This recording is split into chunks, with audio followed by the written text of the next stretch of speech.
Amis de la mécanique moto, bienvenue sur la chaîne Orthoméca. Nous allons poursuivre le démontage de ce moteur de Yamaha Diversion et nous allons dans un premier temps examiner la culasse que nous avons extraite dans la vidéo précédente. Alors, certaines structures sont facilement identifiables. C'est ainsi qu'on peut observer les bougies. Il y en a 4. Une par cylindre, les pipes d'admission, il y en a 4 également. La culasse est formée par de nombreuses ailettes, dont le seul objectif est d'éliminer la chaleur produite par la chambre de combustion. Sur la partie inférieure de la culasse, nous avons des têtes de soupape. Il y en a une grande et une petite. La grande soupape correspond toujours à la soupape d'échappement et la petite à la soupape d'admission. Le puits de chaîne. Les goujons pour la fixation de la culasse sur les cylindres. Et des orifices par où passent les goujons de fixation de la culasse sur le cylindre, avec des orifices un peu particuliers. Probablement qu'il doit y avoir un joint ici. Et en fait, si on observe bien, à l'intérieur de cet orifice, il y a un tunnel.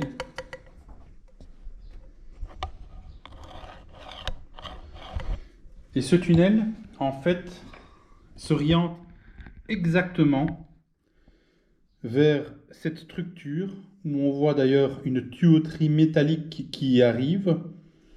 Et si je compare la longueur, on arrive exactement à cet endroit.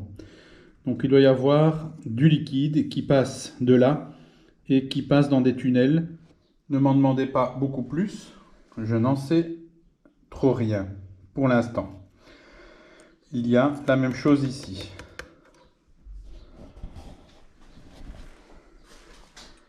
Nous avons des inscriptions.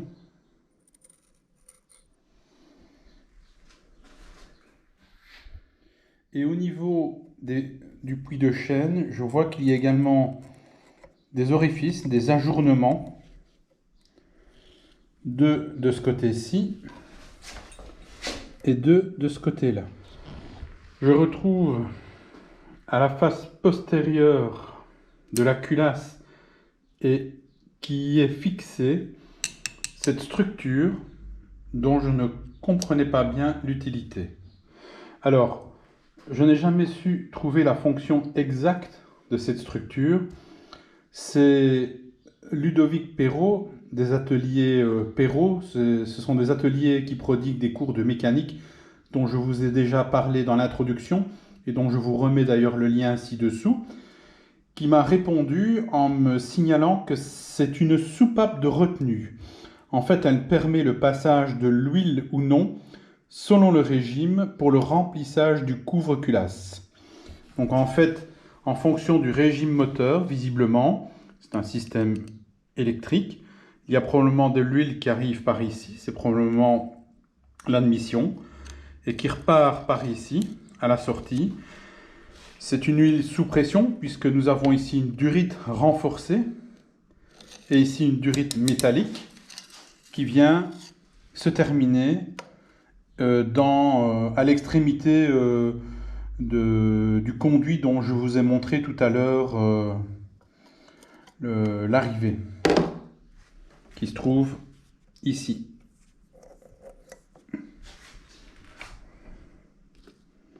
Je ne sais pas vous en dire plus, je n'ai aucun mérite. J'ai dû demander ce que c'était, je n'aurais jamais su le déduire de moi-même. Tout au plus, j'avais deviné que c'était du liquide, probablement de l'huile par rapport aux communications avec les différents canaux.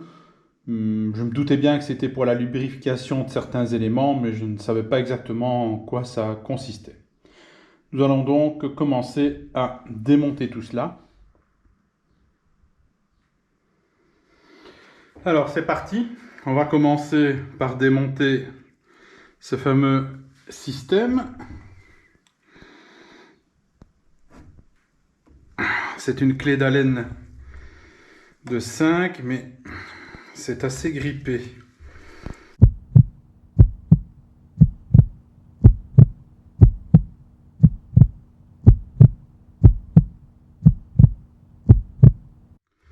Je sens que ça va mal se passer, cette histoire. Hop.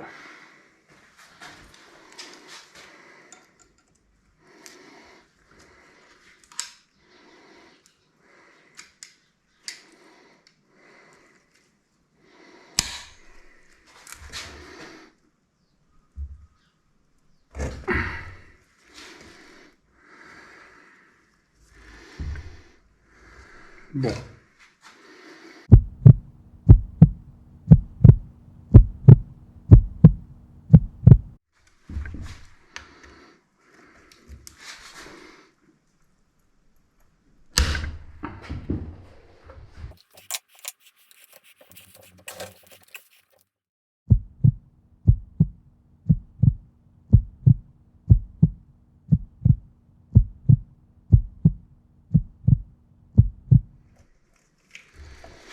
Alors effectivement, j'observe de l'huile. Donc c'était bien pour le passage de l'huile. Ah oui. Je ne sais pas si vous voyez bien. Sur ce boulon, il y a un orifice. Enfin, c'est pas un boulon, c'est sur cette vis filetée. Et l'orifice, cette vis filetée, elle est cannulée en son centre.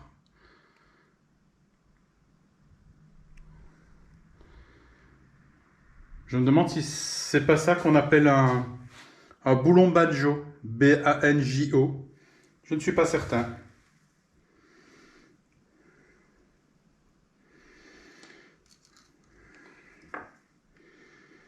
Par contre, il y a une chose qui m'interpelle, c'est que quand on remonte ce système, il faut absolument que l'orifice de la vis filetée soit en face de l'orifice à l'arrivée de cette canalisation métallique. Donc ça doit, sachant que le petit trou, j'ai pas beaucoup de repères pour ça.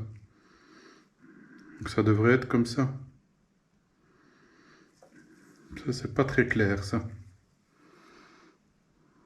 Ah non, non, je pense qu'il y a suffisamment d'espace entre la vis filetée. Oui, il y a un jour entre la vis filetée et la cavité qui permet à l'huile de passer. Ok.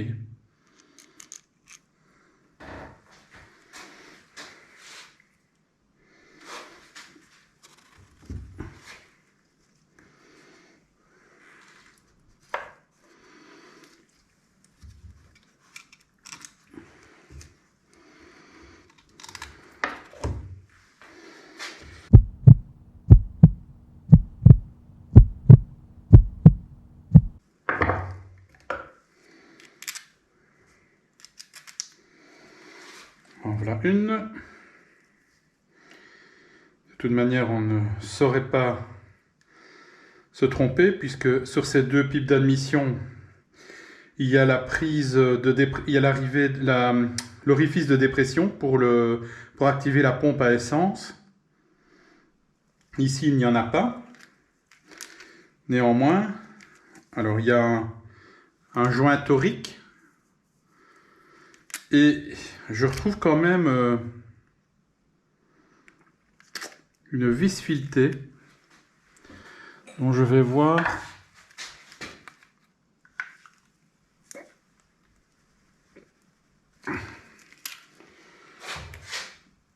wow.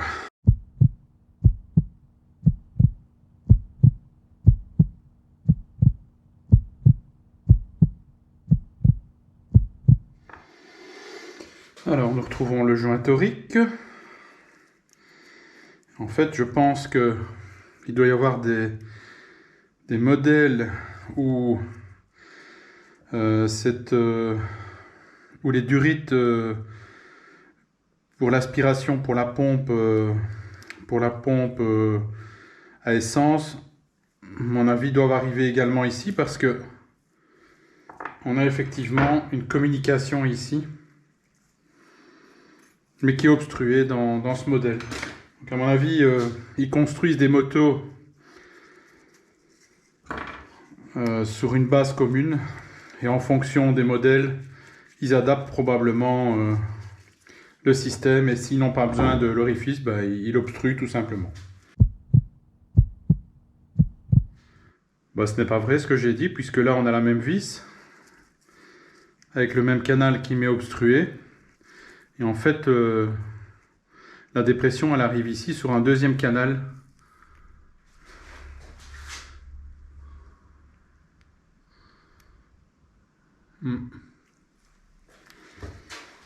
Donc ce n'est pas très clair dans mon esprit.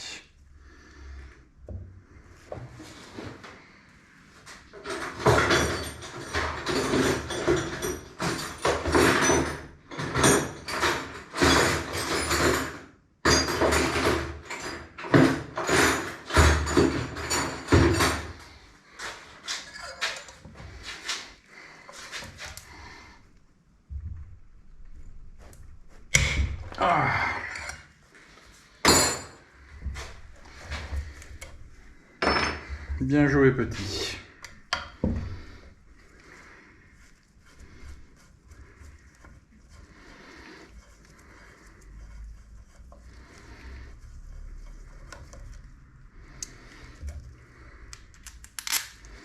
Et voilà. Donc, revenons à nos moutons. Les 4 bougies. Les soupapes. 4 soupapes d'admission. 4 soupapes d'échappement. 4 bougies, donc une par cylindre.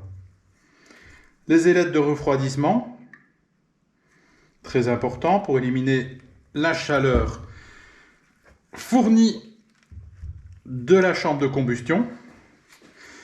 Les soupapes d'échappement sont les plus grandes, les soupapes d'admission sont les plus petites. Et les bougies qui arrivent au niveau de la chambre de combustion. L'emplacement du joint de culasse, qui est resté sur les cylindres, sur la partie supérieure des cylindres, et les goujons de fixation de la culasse. On va donc essayer d'enlever les soupapes et de comprendre comment elles fonctionnent. Il y a donc un ressort là en dessous. Un ressort qui comprime ce qu'on appelle la coupelle. La coupelle, c'est ce petit plateau au-dessus et qui n'est pas éjecté par le ressort parce qu'il y a 2 petites clavettes. En fait, on appelle ça apparemment des demi-lunes de clavetage. Et ces 2 demi-lunes de clavetage sont introduites dans une gorge qui se trouve à la partie supérieure de la tige de la soupape. L'objectif, c'est de comprimer la coupelle pour pouvoir sortir les demi-lunes de clavetage et ensuite laisser s'extraire les ressorts. Voilà à quoi ressemble le kit. Bon, c'est un simple kit que j'ai acquis sur internet. Donc c'est constitué d'une première structure en anneau, en arceau, avec un filetage de chaque côté, afin de pouvoir y insérer ces tiges filetées de part et d'autre. Et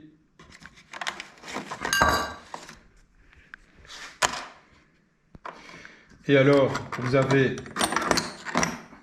ceci qui permet d'appuyer sur la coupelle de la soupape.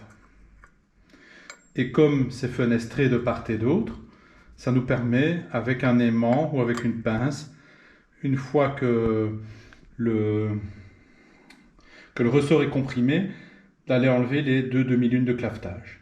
Bon, je vais monter l'outil et puis on va le mettre en place. Alors voilà, l'outil est monté. Donc on a l'arceau, une tige filetée dans un sens, une tige filetée dans l'autre. Et j'ai la partie qui va appuyer sur la coupelle.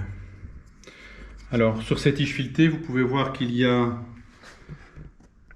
une espèce de petite bille métallique qui permet qu'il y ait une certaine retenue. Voilà. Grâce à cette bille métallique, ça ne tombe pas. Et donc je vais installer cet arceau de cette manière.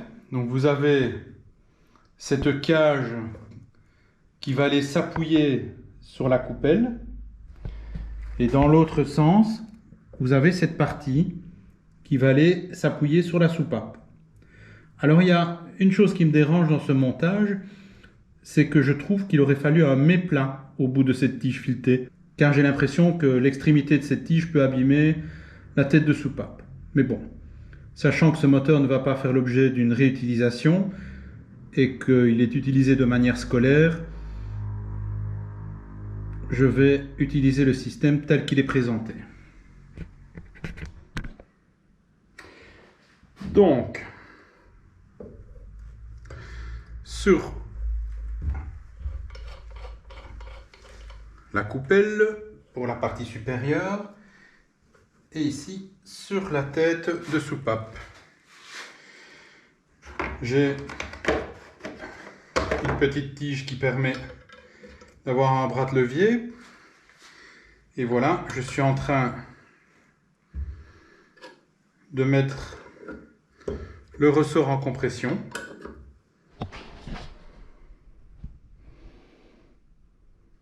J'espère que vous allez pouvoir observer progressivement la compression du ressort et qui s'objective par l'apparition des deux demi-lunes de clavetage.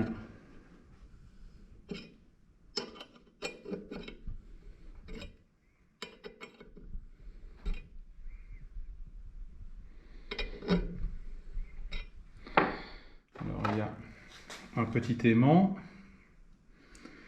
Enfilement, c'est bien sûr pas évident. Et voilà, la première est retirée. Je dirais même que les deux sont venus en même temps. Et donc, maintenant, comme j'ai enlevé ces deux demi-lunes de clavetage, il n'y a plus aucune retenue. Et lorsque je vais relâcher le ressort,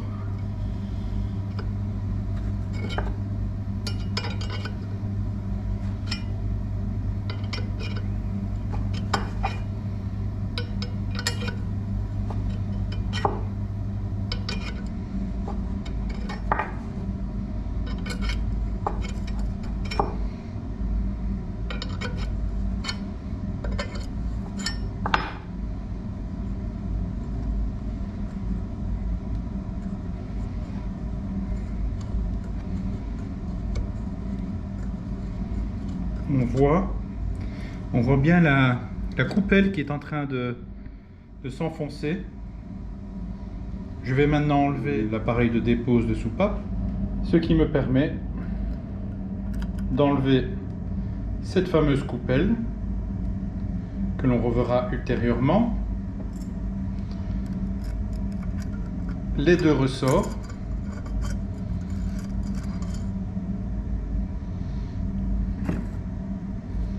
et la soupape qui se retire par en dessous, qui était que voici.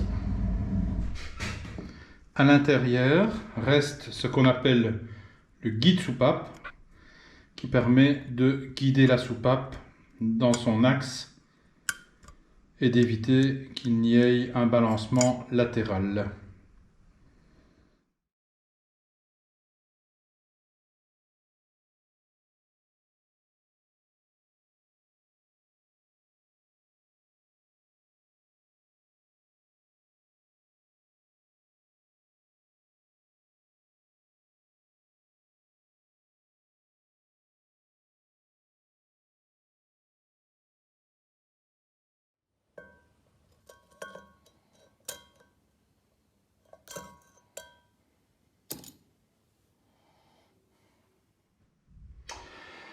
Voilà, je vous ai épargné le travail sur toutes les soupapes. Donc ici, je vais enlever la dernière.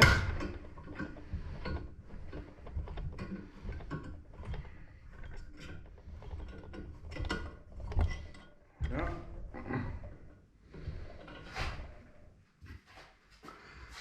Les demi-lunes de clavetage. Voilà. On desserre le ressort.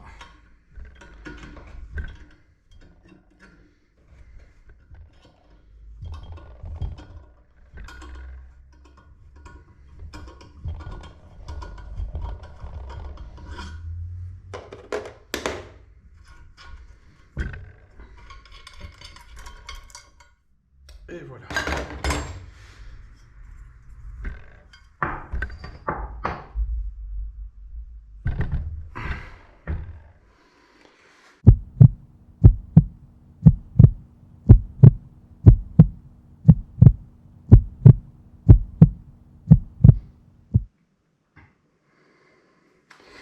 On va enlever les bougies.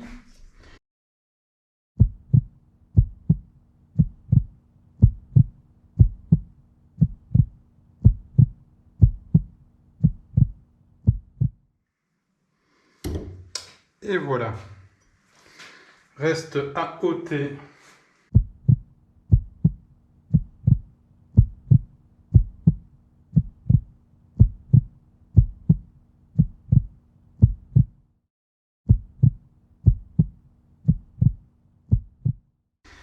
ainsi. La culasse est complètement déshabillée à sa partie supérieure. Il ne reste plus que les guides de soupape, mais ne sachant pas comment je peux les extraire, je ne vais certainement pas essayer d'y aller avec un chasse ou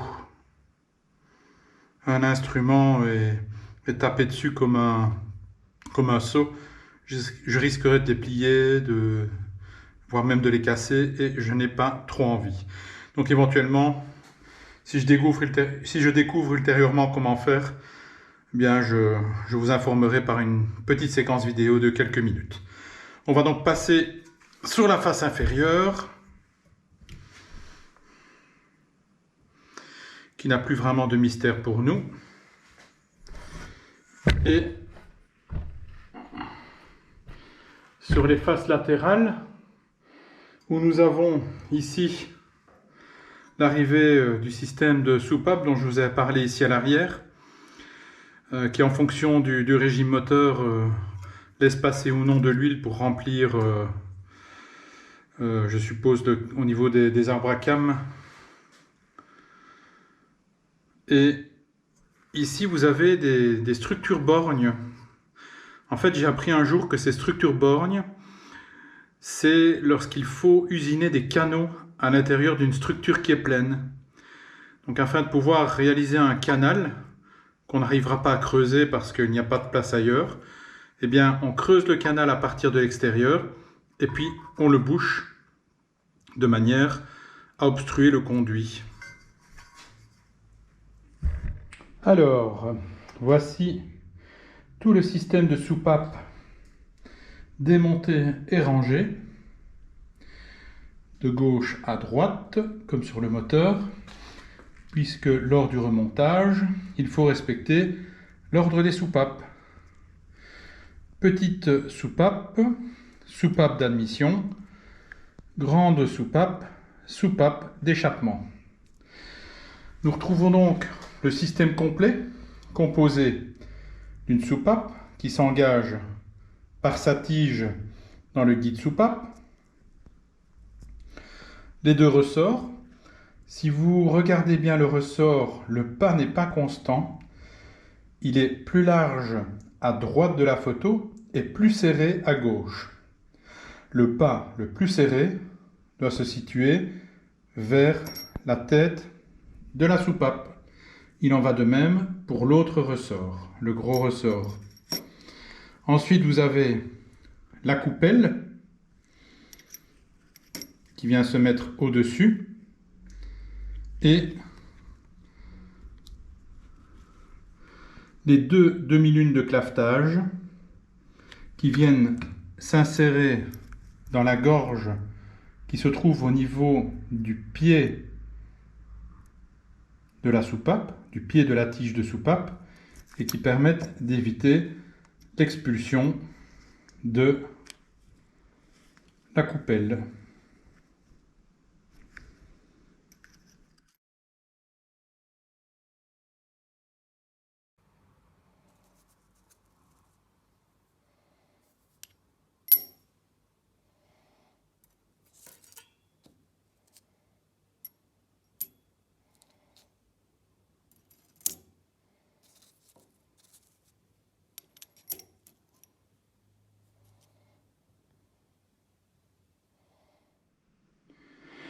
Alors, on va faire un petit rappel théorique de base, hein. Je ne suis pas le mécanicien, je vous le répète, et tout ce dont je vous informe dans cette vidéo, je le tire d'ouvrages de mécanique que j'ai parcourus.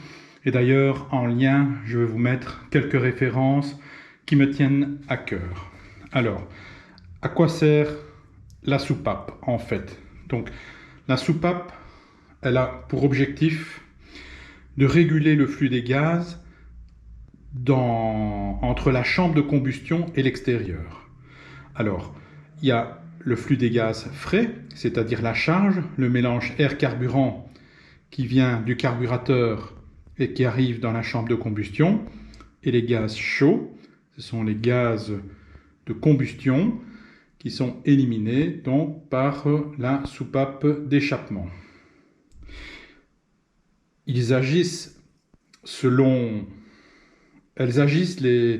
soupapes agissent selon un processus très strict et chronologique, et cette chronologie est strictement rigoureuse et se fait par l'intermédiaire de l'arbre à cames qui est calibré de manière à ce que tout cela fonctionne dans un ordre et dans une séquence bien précise, tant au niveau spatial qu'au niveau temporel.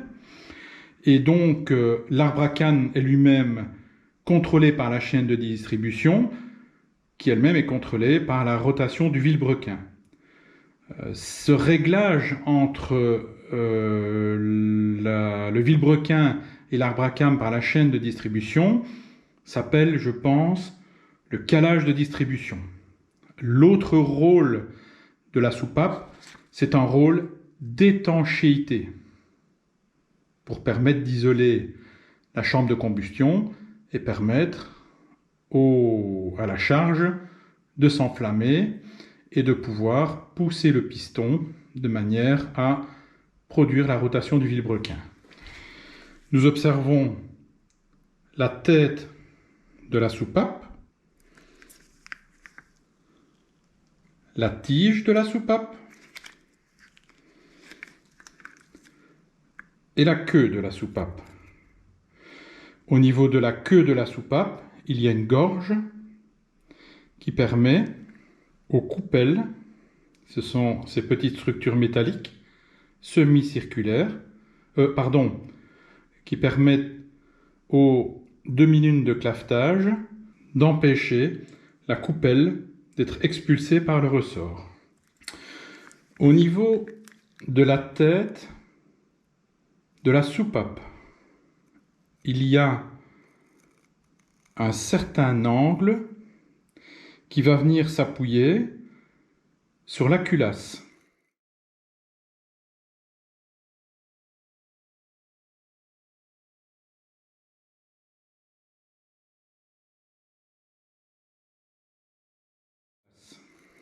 une certaine surface. Au niveau de la soupape, cette surface s'appelle la portée. Au niveau de la culasse, donc l'endroit où la soupape vient appuyer, cela s'appelle le siège.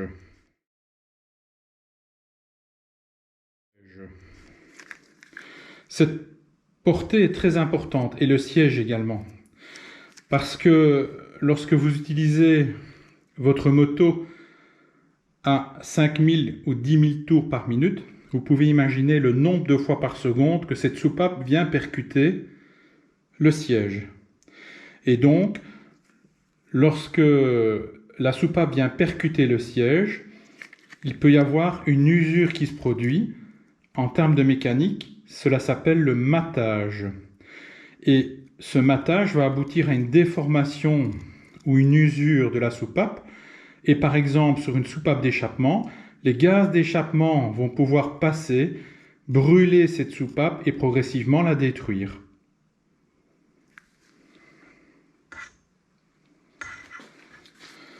L'angle qui est formé par la portée de chaque côté de la soupape s'appelle l'angle de portée.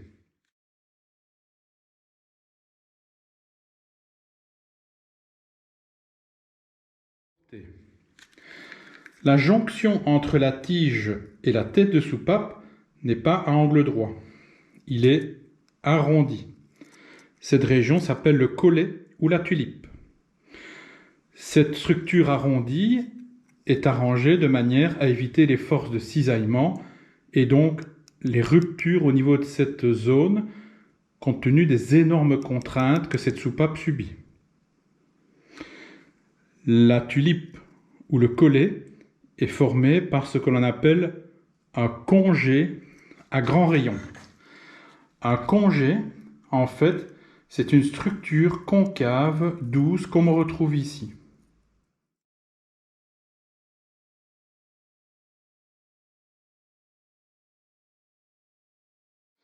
L'inverse du congé, c'est l'arrondi, c'est-à-dire ce serait une partie convexe.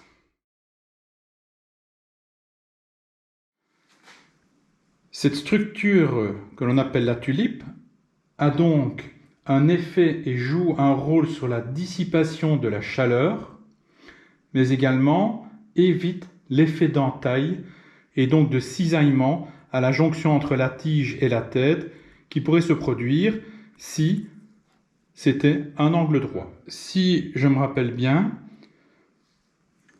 la distance parcourue par la soupape lorsqu'elle est enfoncée, donc sous la direction de la came, s'appelle la hauteur de levée. La hauteur de levée, c'est donc la distance parcourue dans l'axe longitudinal de la soupape sous l'action de la came.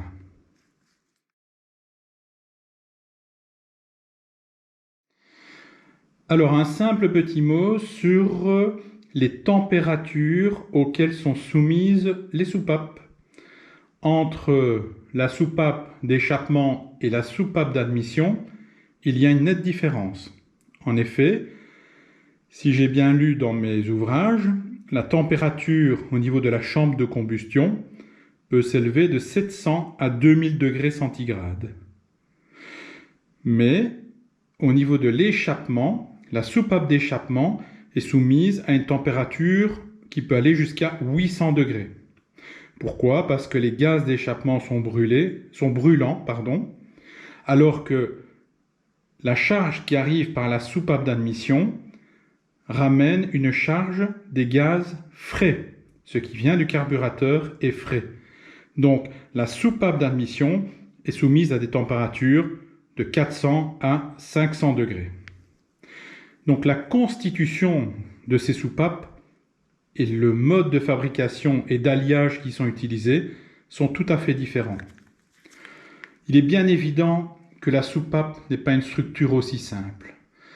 J'ai lu des ouvrages qui évoquaient une complexité dans la fabrication de ces soupapes absolument extraordinaire. Je n'ai pas les compétences pour pouvoir évoquer cela. L'objet de cette vidéo s'arrêtera simplement à la simple description afin de bien comprendre les différentes structures d'une soupape et d'un jeu de soupape classique. C'est ici que prend fin cette séquence vidéo sur la culasse et ses composants. J'espère que vous aurez pris plaisir à la découvrir et à écouter ce qui s'y est dit. Si vous avez des remarques, n'hésitez surtout pas, surtout si elles sont constructives. Dans la prochaine vidéo, nous démontrons le cylindre